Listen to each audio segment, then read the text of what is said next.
नमस्कार दोस्तों, आप सबका इस चैनल में हार्दिक स्वागत है। मैं अशोक राज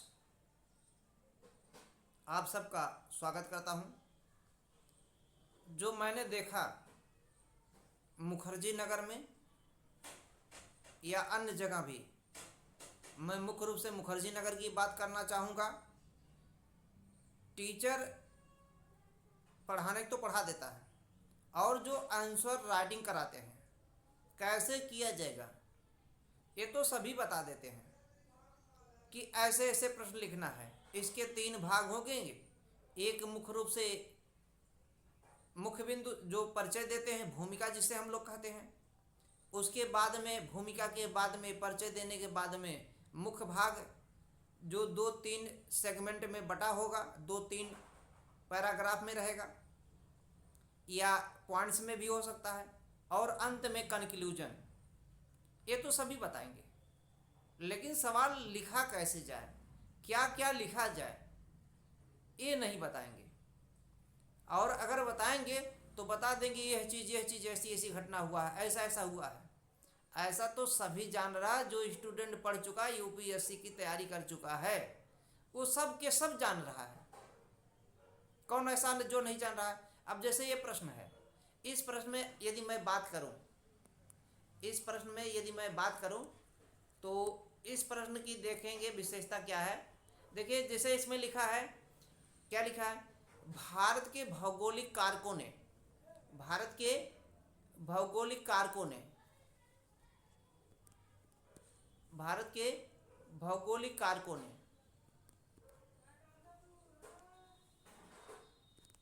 भारत के भौगोलिक कारकों ने भारत के भौगोलिक कारकों ने इसमें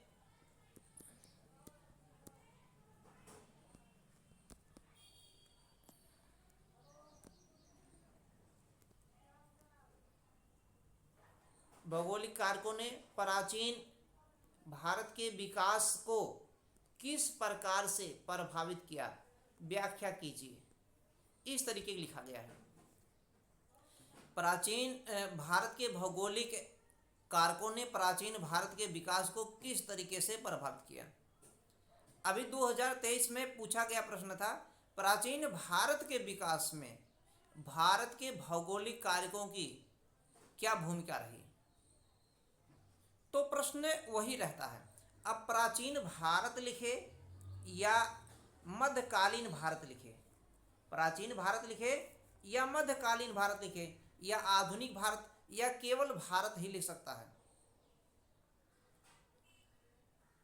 सेम कॉन्सेप्ट वही रहेगा, केवल एग्जाम्पल आपका बदलेगा। कॉन्सेप्ट वही रहेगा, केवल एग्जाम्पल बदलेगा। ये भी सभी टीचर बताएंगे, लेकिन लिखना क्या है, क्या क्या उसमें मैटर रहेगा, क्या क्या तथ्य रहेगा, ये नहीं बताएंगे। और अगर कोई बताएगा भी तो हल्का फुल्का बता देगा।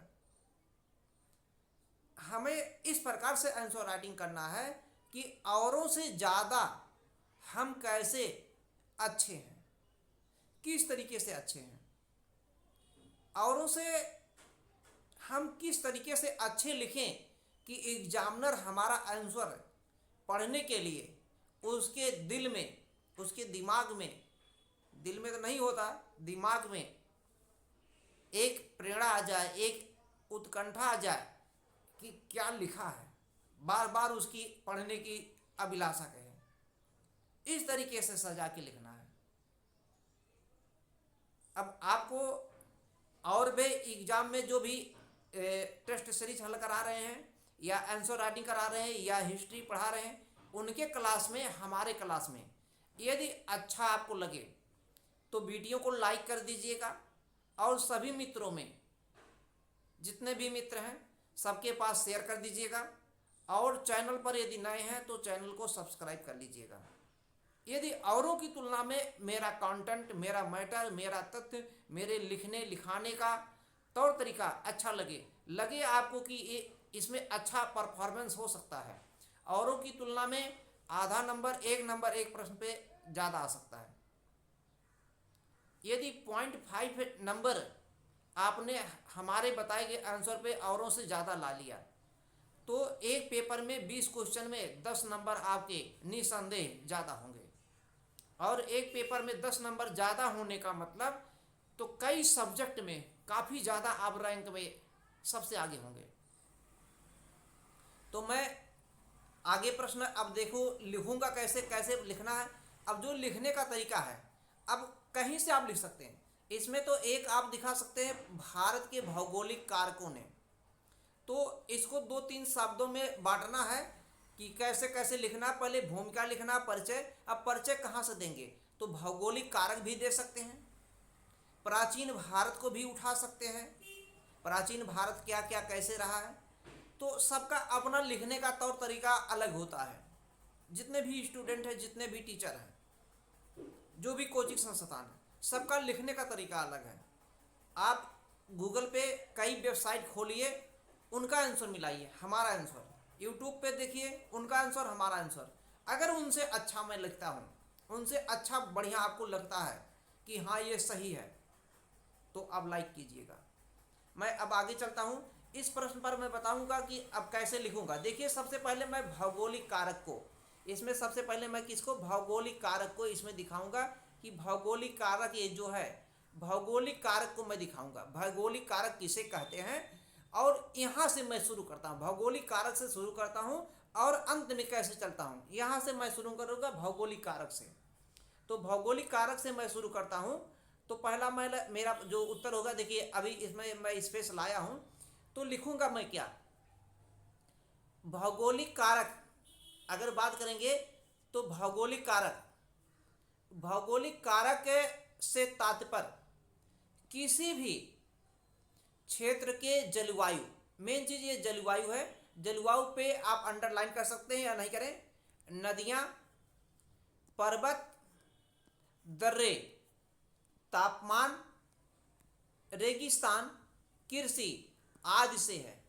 भौगोलिक कारक से तात्पर्य किसी भी क्षेत्र के जलवायु, नदियां, पर्वत, दर्रे, तापमान, रेगिस्तान, कृषि आदि से है।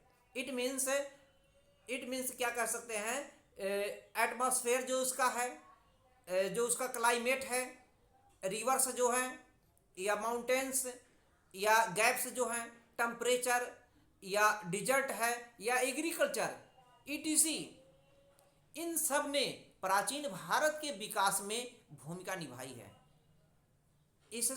इसने प्राचीन भारत के विकास में भूमिका निभाई है। इसमें थोड़ा सा इधर उधर हो रहा है, तो मैं अभी आपको दिखा देता हूं। यहाँ पर प्राचीन भारत के इतिहास में महती भूमिका निभाई है,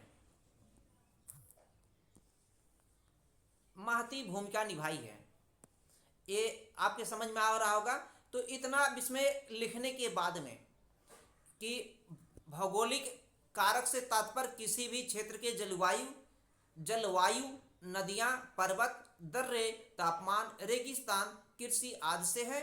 इसने प्राचीन भारत के विकास में महती भूमिका निभाई है। जैसे एग्जाम्पल लिखते चले आइए, क्या क्या विकास किया है। लेकिन ध्यान देना योग्य बात है कि यहाँ पर इसी के साथ में इतिहास में भी फिगर लाइए।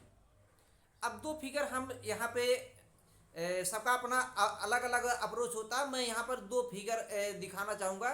एक फिगर यहाँ पर मैं नए पेज से दिखा देता हूँ। और देखिए ये जो शब्द लिखना था, जो क्वेश्चन था 150 में लिखना था, 150 शब्द में, और 150 शब्द से ज़्यादा ना हो, 150 से कम ही रह जाए, 135, 40, 130, 145 जो भी आप लिख सकें। अब स्टूडेंट पर निर्भर करता है कितना उसने अभ्यास किया है, कितना वो फास्ट लिखता है, कितना सुंदर राइटिंग में लिखता है। आपका सुलिपि जो होनी चाहिए पढ़ने योग्य होनी चाहिए। ऐसा ना लिखें कि एग्जामिनर पढ़ ही ना पाए। पढ़ने योग्य सुलिपि हो, अच्छा हो या बुरा, लेकिन अच्छा से अच्छा लिखने का प्रयास करना ज़्यादा अच्छा माना जाता है। तो अब यहीं पे मैं एक फिगर यहाँ पे दे सकता हूँ। यहाँ पर फिगर क्या दे सकते हैं, ये जैसे यहाँ पर मेरे पास इस तरीके का फिगर आ जाता है, तो एक फिगर मैं यहाँ पर बना सकता हूँ इस तरीके का, एक छोटा सा ऐसे बना सकता हूँ कि यहाँ पे लिख दीजिएगा के विकास में भौगोलिक कारक की भूमिका। भारत के विकास में, यहाँ पे लिखिएगा, भारत के विकास में भौगोलिक कारक की भूमिका। भारत के विकास में भौगोलिक कारक की भूमिका। एक गोला ऐसे बना दीजिएगा, इसमें इस तरीके का एक पाई चार्ट बना दीजिए, और ऐसा बनाने में आपको मात्र, मैं समझता हूँ, 20 से 25 सेकेंड लगेगा लिखने में, बनाने में। अब यहाँ ये भारत, ये भौगोलिक कारक हो गया।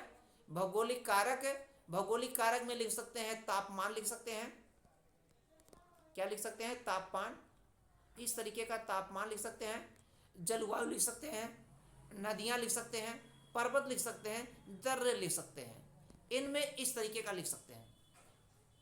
दूसरा क्या फिगर यहाँ बना सकते हैं, यहाँ पे आप इंडिया का एक मैप बना दीजिए। इंडिया का एक क्या बना दीजिए, मैप बना दीजिए। बढ़िया, थोड़ा सा राइटिंग आपकी होनी चाहिए, है बढ़िया से राइटिंग में जो है आप थोड़ा सा, मैं फिगर नहीं बढ़िया बना पा रहा हूँ क्योंकि मेरे पास डिजिटल बोर्ड नहीं है। मैं मोबाइल से ही पढ़ाने का प्रयास किया हूँ, मोबाइल, मात्र मोबाइल से। तो मैंने जो लिखा था अपने मेंस में, इंटरव्यू मैंने दिया हूँ, जो मैंने लिखा है और जो मार्केट में देख रहा हूँ क्या कैसे हैं, और जितने टॉपर्स हैं, टॉपर किस तरीके के लिखते हैं।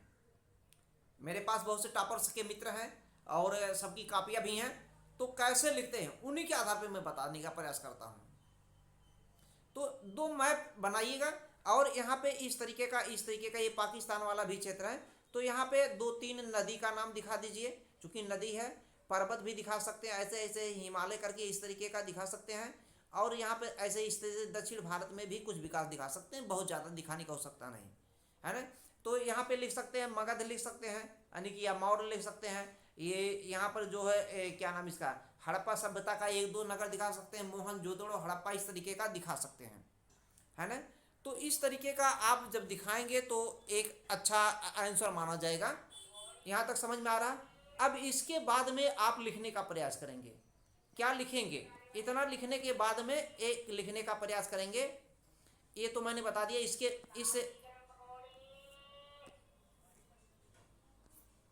इस फिगर के बाद में आप लिखने का प्रयास कीजिएगा।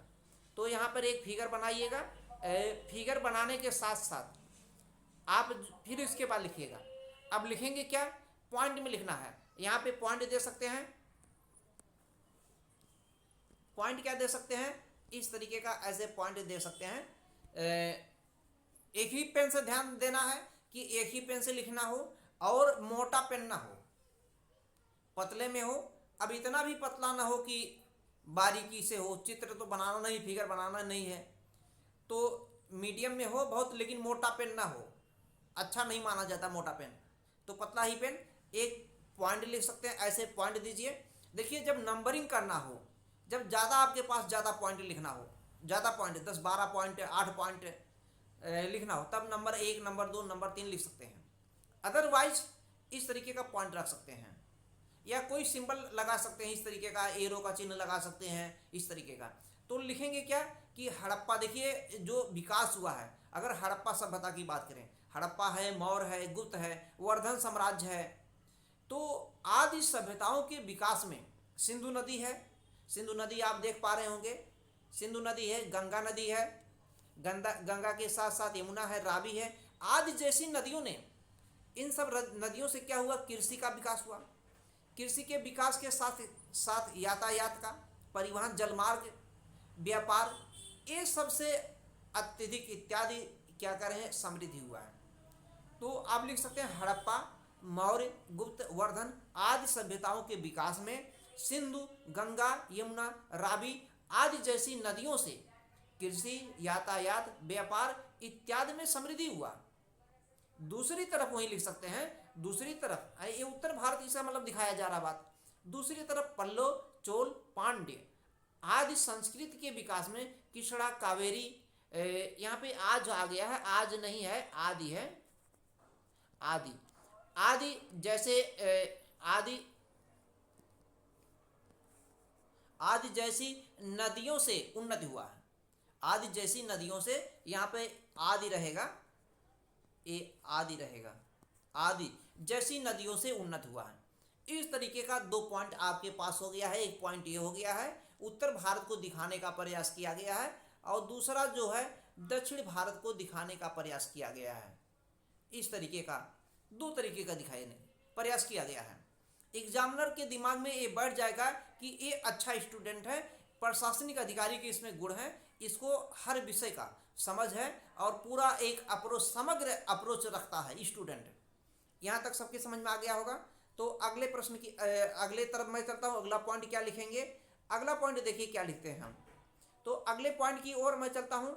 अब इसके बाद में लिखेंगे कि कई सभ्यताएं जो हैं, कई सभ्यताएं जो हैं, इसमें यहाँ भी पॉइंट रख दीजिए, पॉइंट रख दीजिए। कई सभ्यताओं के निर्माण में व विकास में जलवायु की, यहाँ जलवायु के नीचे अंडरलाइन कर सकते हैं, जलवायु की भूमिका जो है, जलवायु की भूमिका अर्थात क्लाइमेट की भूमिका मुख्य रूप से रही है। जैसे अब यहाँ पे रही है तो यहाँ पे पूर्णविराम लगा दिया जाएगा। जैसे सिंधु घाटी की सभ्यता में जलवायु की भूमिका मुख्य रूप से दिखती है। अब सिंधु घाटी की जो सभ्यता समाप्त हुआ, उसमें देखिए 2 अप्रोच मिलते हैं।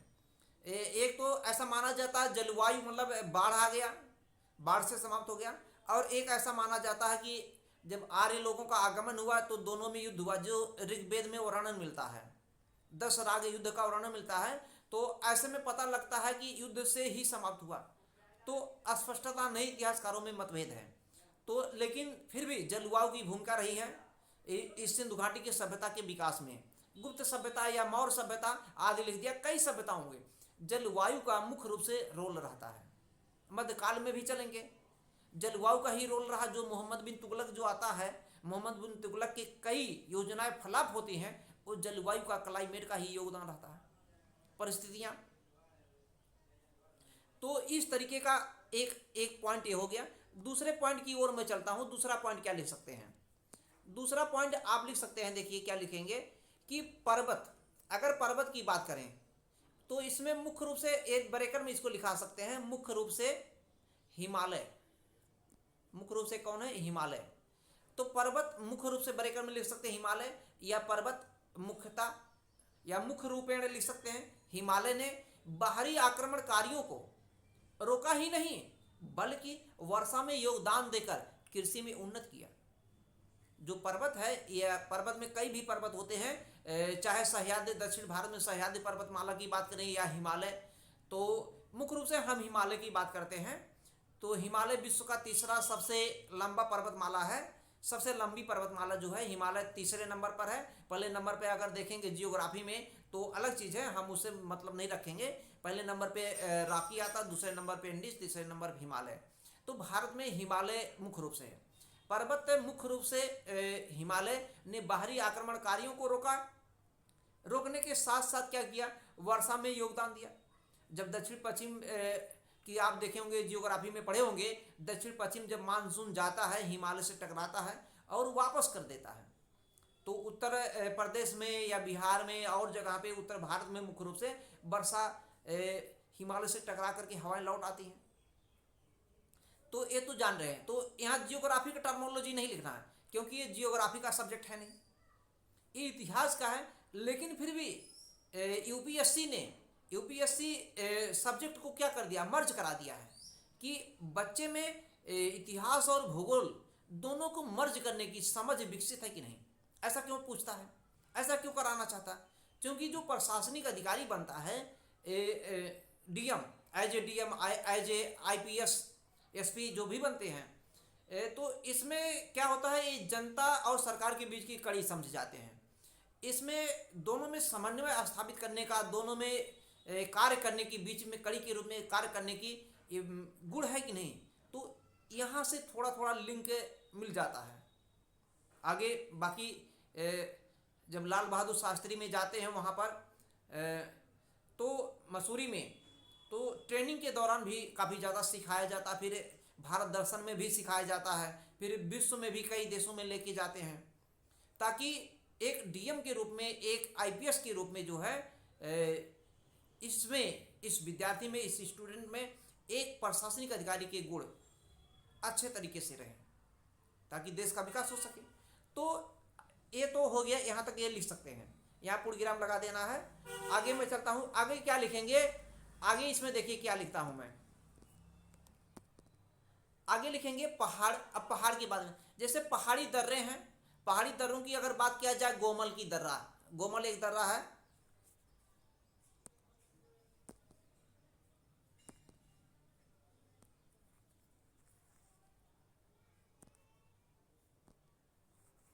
गोमल एक दर्रा है, तो देखिए इसमें गोमल एक दर्रा है, खैबर एक दर्रा है। हालांकि ये पाकिस्तान में इस समय आता है, लेकिन उस समय इंडिया में ही था।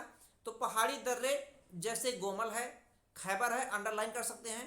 आज से बाहरी लोगों का आवागमन हुआ। आवागमन का यहाँ तात्पर्य है कि जो बाहरी लोग आए, या तो व्यापार करने के उद्देश्य से आए थे, या तो आक्रमण करके, मुख्य रूप से आक्रमण करने के लिए ही आए थे। तो अब यहाँ पे उस तरीके का हमको पूरा अप्रोच नहीं लिखना है। आज जो बाहरी लोग हैं उनका आवागमन हुआ, मुख्य रूप से आक्रमणकारी हैं। चूंकि हम ज़्यादा इसलिए नहीं लिख सकते, पूछा गया है 150 शब्द में, और 150 शब्द से ज़्यादा अगर लिखेंगे तो समस्या आ जाएगा और क्वेश्चन अटेम्प्ट नहीं कर पाएंगे। और उससे ज़्यादा लिखना भी नहीं है, क्योंकि उसने शब्द सीमा को दे दिया है, वर्ड लिमिटेशन को दे दिया है। वर्ड लिमिट है 150 है ओनली, तो इसलिए उसी के रेंज में ही, उसी के अंदर में ही लिखना है। तो आज किससे बाहरी लोगों के आवागमन के कारण जो संस्कृति है, आर्ट एंड कल्चर है, उसका आदान प्रदान हुआ कि नहीं। हमने वहाँ की सभ्यता को सीख लिया कि नहीं। लर्न दैट कल्चर, वहाँ की सभ्यताओं को सीखा, उन लोगों ने हमारी सभ्यताओं को सीखा।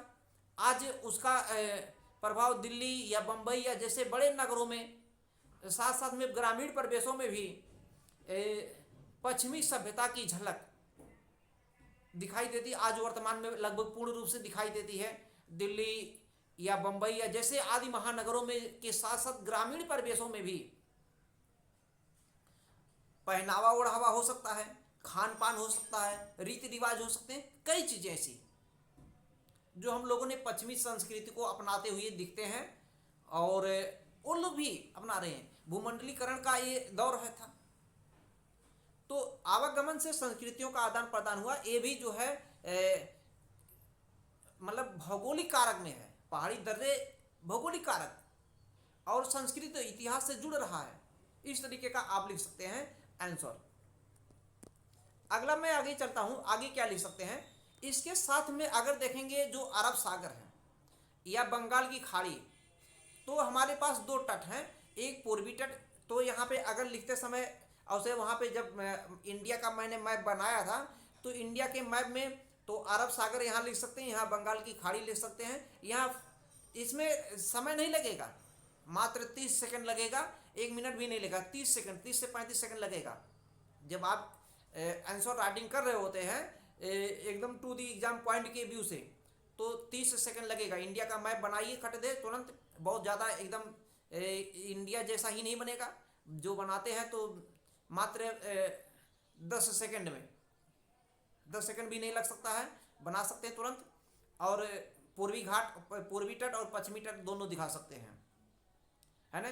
तो जो बंगाल की जो अरब सागर है ये पश्चिमी तट हो गया, और जो बंगाल की खाड़ी है पूर्वी तट है।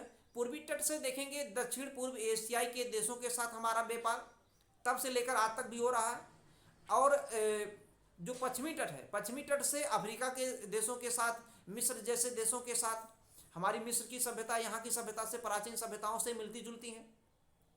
ईरान, इराक से, ये सब जो पश्चिमी सभ्यताएं हैं, पश्चिमी देश हैं, जो इन लोगों से जो है हमने जो है कई चीज़ें आवागमन से सीखा, व्यापार में भी समृद्धि हुआ। आज दक्षिण पूर्व में देख रहे हैं कि लिखने की आवश्यकता नहीं, अगर 250 शब्द में रहता तो लिख सकते थे ब्रैकेट में। वर्तमान में दक्षिण पूर्व के साथ एक्ट ईस्ट पॉलिसी आ गया है। पहले लुक ईस्ट पॉलिसी था, अब हो गया एक्ट ईस्ट पॉलिसी। तो जब ज़्यादा लिखने के शब्द में आता, 250 शब्द में आता, तो 250 शब्द में। अब कम शब्द दिया है तो टू दी पॉइंट लिखना, मेन पॉइंट लिखना है, बाकी छोटे पॉइंट को छोड़ देना है। यहाँ तक हो गया। इसके यहाँ तक सबके समझ में आ गया होगा। इसमें देखिए क्या कर सकते हैं, इसमें अगर देखेंगे तो व्यापार को अंडरलाइन कर सकते हैं, या बंगाल की खाड़ी को अंडरलाइन कर सकते हैं, अरब सागर को अंडरलाइन कर सकते हैं। इसमें से जो आपको इंपॉर्टेंट लगे, बहुत इंपॉर्टेंट, उसको अंडरलाइन कर सकते हैं, या कोई इस तरीके का 2 3 4 शब्दों का भी अंडरलाइन कर सकते हैं। तो अरब सागर, बंगाल की खाड़ी, व्यापार अंडरलाइन कर सकते हैं। अब जो आपको लगे, और ऐसा कई बार जब लिखेंगे तब आपको अच्छा मिलेगा आंसर। यहाँ तक क्लियर हो गया। आगे मैं चलता हूँ। आगे देखिए आगे क्या लिख सकते हैं। आगे अब इतना लिखते लिखते हमारा जो शब्द है लगभग 100 क्रॉस कर चुका है। 100 शब्द क्या है, क्रॉस कर चुका है। इतना टू दी पॉइंट लिखते समय फिगर सहित, फिगर अलग देना, फिगर के जो वर्ड आप लिखेंगे, फिगर के वर्ड काउंट नहीं होते हैं, ध्यान देना। जो चित्र बनते हैं, चित्र के वर्ड काउंट नहीं होंगे। अब हम अंत में कंक्लूजन करेंगे, निष्कर्ष लिखेंगे। निष्कर्ष में क्या देखिए हम लिख सकते हैं, निष्कर्ष में हम लिख सकते हैं निस्संदेह। हमारा जो निष्कर्ष होना चाहिए, कंक्लूजन होना चाहिए, वो थोड़ा पॉजिटिव होना चाहिए, तब आंसर अच्छा माना जाता है। निस्संदेह उपयुक्त विवरणों से, जो हमने उपयुक्त विवरण दिया, जो ऊपर लिखा है, उपरोक्त अशुद्ध होता है। ध्यान दीजिए, जो उपरोक्त लिखा जाता, कई कई किताबों में लिखा रहता है उपरोक्त है, तो उपरोक्त जो होता है अशुद्ध होता है। उपयुक्त विवरणों से स्पष्ट हुआ है कि प्राचीन भारत के विकास व उन्नति में भौगोलिक कारकों की भूमिका रही, और भविष्य में भौगोलिक कारकों की भूमिका बनी रहेगी। एक सकारात्मक सोच जा रहा। ये प्राचीन भारत ही नहीं, अगर प्राचीन भारत के स्थान पे मध्यकालीन भारत पूछता तो यहाँ पर आप मध्यकालीन भारत लिख सकते थे। अगर आधुनिक भारत पूछता तो आधुनिक भारत लिख सकते थे। अगर केवल भारत पूछता तो केवल भारत लिख सकते थे। जो पूछा जाए, ध्यान देना, जो पूछा जाए वही लिखना है। ज़्यादा इसलिए नहीं लिखना है क्योंकि समय कम है, सीमित समय रहता है, 6 मिनट, 7 मिनट, 5 मिनट। इसी समय में ही आपको पढ़ना है, क्वेश्चन को, माइंड को सेटअप करना है, और पहले से एक थीम बनाना है। इसमें यह चीज़, यह वर्ड आएगा। इतना करने के बाद में तब लिखना शुरू करेंगे। और प्रयास करना कि हर फिगर में, हर आंसर में एक फिगर जरूर दीजिए, चाहे जहाँ से बनाइए, उसको पहले से रणनीति बनाए रहिए। इस प्रकार का ऐसा फिगर बनेगा, ऐसा चित्र बनेगा। तो वीडियो यदि आपको अच्छा लगे तो चैनल को जरूर लाइक करिएगा, सब्सक्राइब कीजिएगा, सभी मित्रों में शेयर करिएगा और सब्सक्राइब कीजिएगा। अगर अच्छा न लगे तो भी कमेंट करके बताइए कि ये अच्छा नहीं लगा, ये पॉइंट ऐसा नहीं। अब ऐसा नहीं कि इस प्रश्न को बनाने के लिए मैंने तुरंत की तुरंत बना दिया, इसमें बहुत सोचा समझा गया। जितने यूट्यूब पर हैं सबसे अच्छा मैंने देने का प्रयास किया है, और जितने भी गूगल पे वेबसाइट पे जिनका आंसर लिखा गया है, उनके आंसर से कहीं बहुत ज़्यादा मैंने अच्छा आंसर लिखने का प्रयास किया है। निस्संदेह ऐसा यदि आप लिखते हैं, अगर 10 में सब लोग 4 नंबर पाते हैं तो आप 5 पा सकते हैं, 6 पा सकते हैं। अब यहाँ ये माने नहीं रखता हिंदी मीडियम के इंग्लिश मीडियम का, माने आपके पास कितना अच्छा तथ्य लिखे हैं, कितना इंप्रेशन आपका जा रहा है। इंप्रेशन एग्जामिनर पर जाना चाहिए। एग्जामिनर के माइंड में एक सेटअप बना दीजिए कि हाँ, ये स्टूडेंट में काबिलियत है। जितना प्रश्न पढ़े, हर प्रश्न में एक नया तरीका, एक नया अप्रोच, एक नई सोच आनी चाहिए। ये नहीं कि एक प्रश्न, सभी प्रश्न एक ही मॉडल में लिखते चले जाइए। कुछ नया, हर प्रश्न में एक नया, ताकि एग्जामिनर एक बार सोचे, दोबारा काफी सोचे, पढ़े, नंबर दोबारा बढ़ा सकता है। वीडियो को जरूर लाइक कीजिएगा, शेयर कीजिएगा, सभी मित्रों में चैनल को सब्सक्राइब कीजिएगा, इस चैनल पर नए हैं तो धन्यवाद। और जाते जाते हम बोलते हैं जय हिंद।